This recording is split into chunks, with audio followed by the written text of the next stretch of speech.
What's up, everybody? Welcome back to Circus Moto. Thanks for joining me today. If you're new here, this channel is all about motorcycle related content, whether that be working on motorcycles, just riding motorcycles, going on group rides, motorcycle camping, any kind of motorcycle events, just anything on two wheels. If you've been here before, thanks for coming back. I greatly appreciate the support. So today I am riding the Chopasaki out to the farm. I haven't ridden it in a while. I was having a lot of problems on our way back from Hell's Canyon on our last moto camping trip when I took this bike. And I don't know, everything was running good, and all of a sudden the bike did not want to stay running very easily. It did not want to idle. It kept dying at idle, and every time it died, smoke would shoot out of the air cleaner, like just a little poof of like white colored smoke. For the life of me, I have no idea what the problem is. I'm gonna go put the bike on the lift, and I don't know, I'm not a mechanic, so I'm just gonna start troubleshooting. I'm gonna, pull the plugs, take a look, see if anything's real funky looking there. The air cleaner needs cleaned again after that long trip, so I'm gonna pull it off and do all that. I've been trying to look up online and see if anybody else has had this issue, and I'm kind of coming up empty. I'm not really finding anything on the internet of anybody that's had this issue. Part of the problem, I believe, is that I've got aftermarket stuff on this bike. This is an aftermarket air cleaner. I've got an aftermarket 2-in-1 exhaust. Also, I'm using a Cobra Power Pro Black for the computer, for the fueling of the bike, if you will. I'm supposed to be making little micro adjustments while I'm riding and keeping the fuel tuned properly. I don't think that's happening. I get a lot of D-cell pop, which, from what I understand, those fuel programmers are supposed to help with that. They're supposed to take out a lot of that D-cell pop. So I'm not 100% sure if the thing's working properly, and part of what I might do, I might just end up pulling the thing out of there. Now, on a fuel-injected bike like this, you are supposed to add a fuel programmer if you change both the exhaust and the intake, which I did. So I went ahead and I bought a kind of a plug-and-play fuel programmer. I'm thinking now, after having it on the bike and after researching some of the issues and trying to find out if it's this Cobra programmer that's causing this issue, I don't know if it's the programmer that's making things go shitty, but in my research online, I found that a lot of people have had a myriad of problems with this particular programmer. So I might have just bought the shittiest programmer I could get. I hope not, because it was hundreds and hundreds of dollars. I want to say like $400 or something for one of these. And that's a chunk of change for me. So I don't know really how to diagnose if that's the issue or not. I suppose if I unplug it and the bike functions normally, then I didn't really need that. If I unplug it and it stops that problem but causes other small issues, to me, I think that would be safe to say there's probably that particular programmer that is giving me trouble, and that I would either need to replace that programmer with a different brand, a different one, or pull out the ECU and send it in and have it flashed. I think there's a guy or a company called Ivan's. I read all over online that if you send your ECU to them, they can do a flash on it and make your bike run the way it's supposed to run. I just don't know a lot about the fueling part of motorcycles, whether it be carbureted or fuel injected. I am just not by any means an expert on how to mess with this shit. So, being the cheap ass that I am, before I break down and take anything into a mechanic, I'm going to try to exhaust my own skill level first. I guess not necessarily my skill level, but whatever I can sort through using the internet as a tool to help me. I think most shade tree mechanics rely on YouTube pretty heavily to see what other people have done to fix their vehicles. You know, you try to find somebody who had a similar issue and see what can come up, see if there's data on it online. I just can't find this particular issue. And it's crazy because right now the bike seems to be running great. I have not started this thing in probably a month. I've been riding around on the pussy wagon. This thing has been sitting in the garage on the tender for like a month. It fired right up, and wow, that sun behind there is crazy. Oh, look. It fired right up. It seems to be running good even at idle. Oh no, I don't know if you could pick that up on camera. There is just a little teeny wisp of vapor or smoke or something coming out of there. Luckily the farm isn't too far away, so I'm gonna risk just riding my bike there instead of towing it there or something like that, or you know, trying to work on it in my garage without a lift. I figure, what the hell? Oh, I left my... God, now I know I've been spoiled. I've been riding around on the pussy wagon, and the GL 1500 has self-canceling signals. The Chopasaki does not, and I just noticed that I had not canceled my signal there. That is just one of my worst habits. I'm constantly riding with my signal on. God, I've lost total train of thought. Anyway, I rode the bike all the way home from basically the Oregon-Utah border back to the Portland area, and it ran good. It just didn't want to idle, and it kept poofing out on me. So while the engine's under load and everything sounds fine, everything feels fine while I'm riding. It's just when I stop. It's probably stupid to ride it like this, I don't know, and frankly, I guess I don't care. Like I said, I rode it hundreds of miles just to get it home when this started happening, and everything seems still pretty fine, pretty okay. So I think another, you know, a 10-mile ride or whatever out to the farm is not going to kill anything. So I'm going to get it over there. I am going to put it on the lift and start digging in, see what I can find out. I'll see you guys there. Okay, the bike's up on the lift, and I'm gonna see if I can make it duplicate what it was doing before and see if I can't catch that on video. It's worth a shot, so I'm gonna crank it up.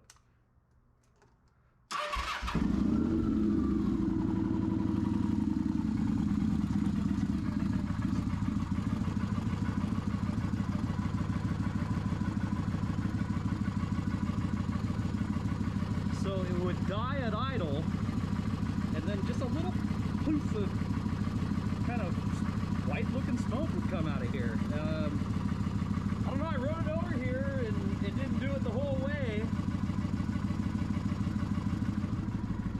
I don't know what the problem is. I'm gonna shut the engine off with the camera right on that air cleaner, and I wanna see if, when I shut it off, if smoke's gonna come out of there.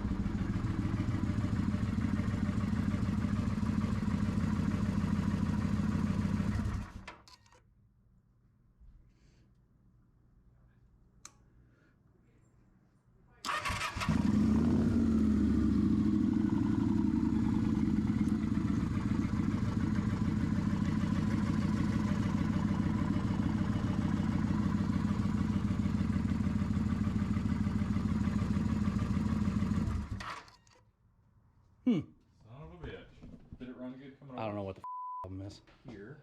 All right, I pulled the air filter off, and we were able to see that it's this little breather, kind of rebreathe thing right here, and that is what's spitting out smoke. So something ain't right, and we're gonna dig in and see what we can find out. So of course, like any other project that I do, I've completely just opened up a can of worms. This bike has had issues before where it didn't want to start after it sat for a while, and I always took it as the battery was like dead. But we've tested the battery's charged. Really what's going on is, we believe, this starter relay solenoid jobber here must be screwy. We can feel it vibrating. Then again, this whole relay bank vibrates and stuff when we're trying to start the motor. I don't know. I pulled the starter motor and bench tested it. The starter motor works fine. That was kind of a fiasco. I ended up spilling oil all over the place like an idiot. And I don't know. So I guess next course of action is to buy a new relay here and replace that, see if it works, and hopefully the bike will start after that, because this is really frustrating. And you know, I brought the bike over to diagnose the problem with the smoke and the dying at stoplights and stuff, and it didn't do any of that on the way here.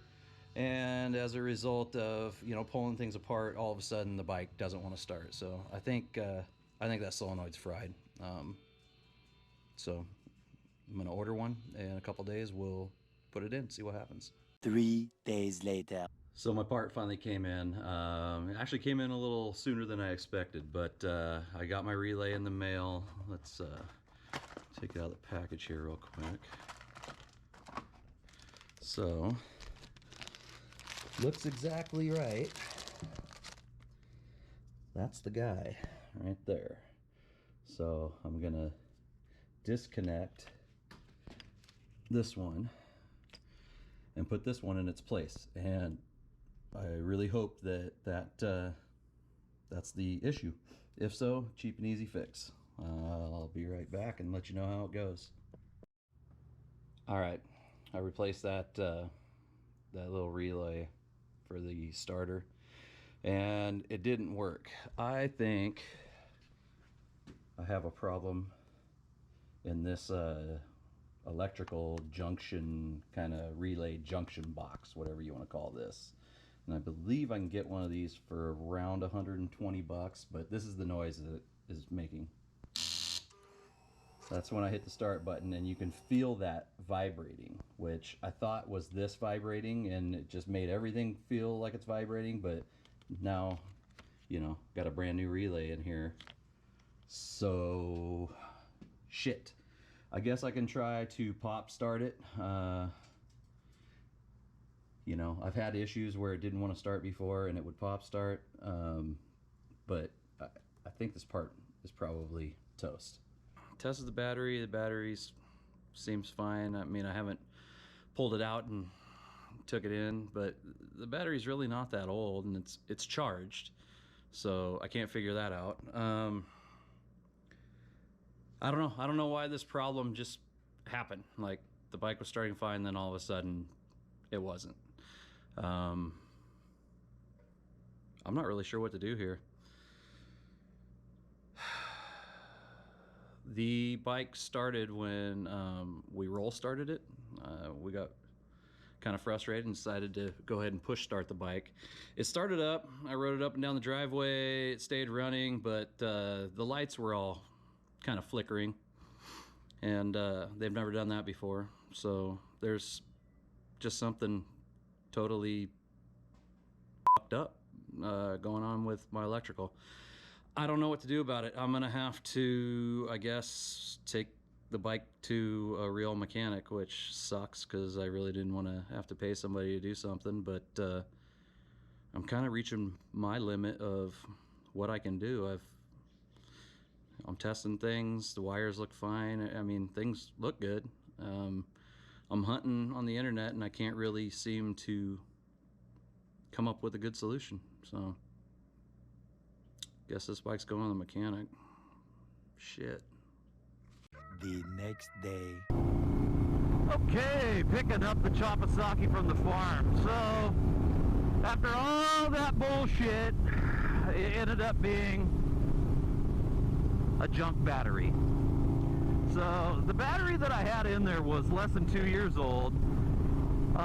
It was testing, the voltage was testing fine until I turned the key on. So after I got on the forums and really started looking around at different problems that people were having, I kind of came to terms with the fact that it's probably my battery. So I know it wasn't the little relay that I replaced, but I mean that was like a $20 part, so no big deal. But I don't know, it was just a lot of headache of fucking around with different stuff trying to figure out what was wrong.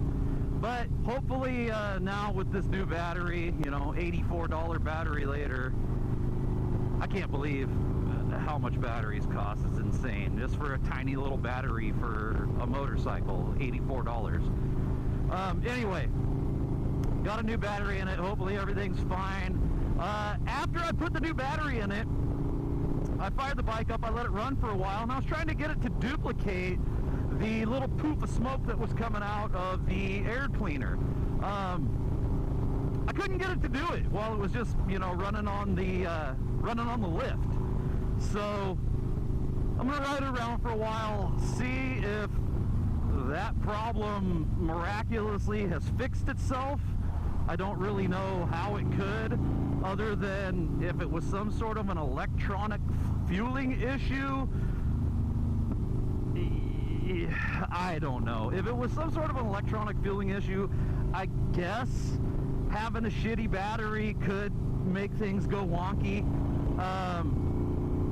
I don't know. I don't know if it's... I started thinking about it, and, you know, I don't know if this bike has ever had a valve job done.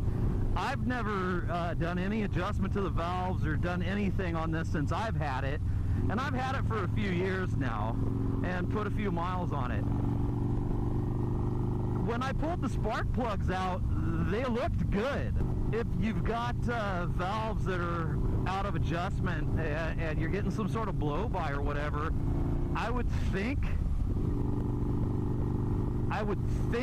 that would be, you know, something that would make the spark plugs look fucked up, but they actually looked pretty good when I changed them. So I'm not 100% convinced that it's a valve thing. And again, I am not a mechanic.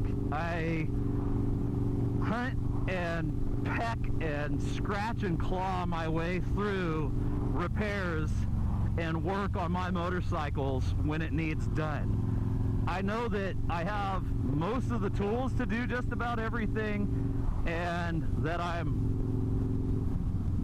capable enough to follow instruction to fix things. So hopefully the problem just was the battery. I just don't know.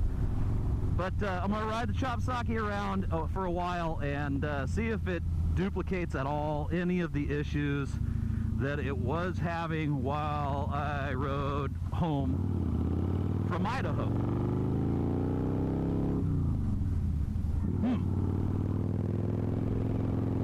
Shifting feels awfully weird right now.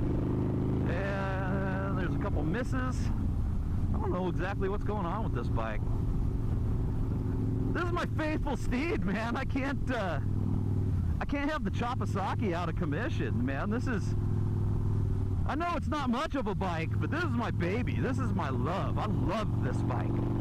I don't ever want to get rid of this bike. I don't care that it's just a cheap, small Japanese cruiser. I'm not a Harley fanboy. I don't need to have I mean, everybody needs a Harley. Let's scratch that right now.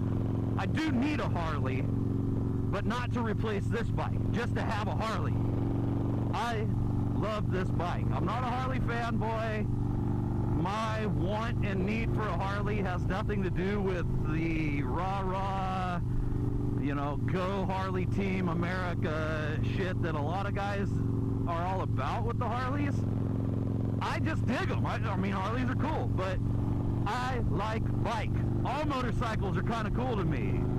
Shitty, old, 1988 clapped out Goldwing like I have, I love it. This 07 Vulcan 900, I love it. This is like, I love this thing like it's a member of my family. I really want it to be okay, so I'm hoping that riding around on it for a little while now after changing that battery will help. I'm sure having it sit there for a day with no battery and unplugging the fuel programmer and everything is probably just completely reset that fuel programmer. I mean, I'm guessing here, but I'm assuming that it set that programmer. Oh God, I can't even talk. I'm assuming, Jesus, these people are driving slow, that it reset the programmer, and it, you know, it's just gonna have to learn again my riding habits, and hopefully that smooths everything out. So I'm gonna give it a go. I also want to take this time to say thank you for watching, and for those of you who have subscribed, honestly, you know, from the bottom of my heart, thank you. It means a lot to me. I'm really trying to grow this channel. I'm really trying to take the YouTube aspect of my life a little more seriously, and devote a little more time to it and a little more effort. So thanks for hanging in there with me. If you're a new sub, welcome, welcome, welcome. Drop me a comment. Let me know what you think about these videos, and don't forget to click like and ring the bell. Ring that little bell icon, and it will give you a notification every time I put out some new content. So thanks for watching, everybody, and don't forget, if you're gonna ride like an animal. Talk to you later.